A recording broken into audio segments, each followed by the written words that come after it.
एका महिलेच्या 3 सुना होत्या. तिघींनीही वेगवेगळं राहण्याचा निर्णय घेतला. घर सोडताना सासूने प्रत्येकीला एक एक गोणी देते. पहिल्या सुनेला नशिबाची गोणी, दुसऱ्या सुनेला पैशाची आणि तिसऱ्या सुनेला कष्टाची गोणी मिळते. त्या तिघीही आपापल्या वाटेने जातात. पहिल्या सुनेला नशिबामुळे थोड्याच काळात सुखसुविधा मिळतात, पण मेहनतीची सवय नसल्याने ती सर्व काही गमावते. दुसऱ्या सुनेला पैशामुळे मोठ्या सुविधा मिळतात, पण पैशाचा गैरवापर केल्याने ती दिवाळखोरीला सामोरे जाते. तिसऱ्या सुनेने मात्र मेहनत करून स्वतःचं आयुष्य उभारलं आणि ती यशस्वी झाली.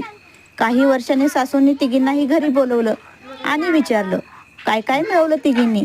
पहिल्या 2 सुना मात्र निराश होत्या, पण तिसरी सून आनंदाने म्हणाली, मी मेहनतीच्या जोरावर सर्व काही कमवलं.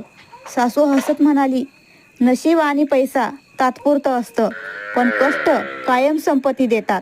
या कहाणीशी तुम्ही सहमत असाल तर जाताना रामकृष्ण हरी.